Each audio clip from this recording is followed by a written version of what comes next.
గుర్తుపెట్టుకోండి, ప్రతిరోజు కూడా మగవాళ్ళు అయితే కనుక ఓం ద్రాం ద్రీం ద్రౌం సహ శుక్రాయ నమః, ఓం ద్రాం ద్రీం ద్రౌం సహ శుక్రాయ నమః అనేటువంటి మంత్రాన్ని జస్ట్ సింపుల్గా 108 సార్లు ప్రతిరోజు మనసులో అనుకోండి. ఓకేనా? మీరు ఆఫీస్ వర్క్ చేసుకునేటప్పుడు అనుకోండి, అలా అనుకుంటుండే. దీనివల్ల భార్యతో రిలేషన్ బాగుంటుంది, డబ్బు పరంగా కూడా లగ్జరీ వచ్చింది. ఈ 2 విధాలుగా మీకు చాలా పాజిటివ్ ఉంటుంది.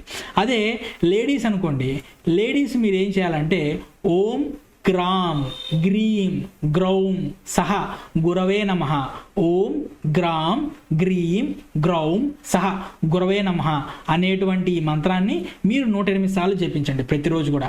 ఈ విధంగా ఏం జరుగుతుందంటే ఆడవాళ్ళు, అదే మగవాళ్ళు, భర్త ఎవరైతే ఉన్నారో భార్యతో రిలేషన్ పెరిగిద్ది, భార్య ఎవరైతే ఉన్నారో భర్తతో రిలేషన్ పెరిగిద్దండి. ఈ విధంగా చేయటం వల్ల భార్యాభర్తల మధ్య ఈ యంత్రం ద్వారా, ఈ చెప్పినటువంటి మంత్రం ద్వారా భార్యాభర్తల మధ్య రిలేషన్ అనేటువంటిది పెరుగుతుందండి.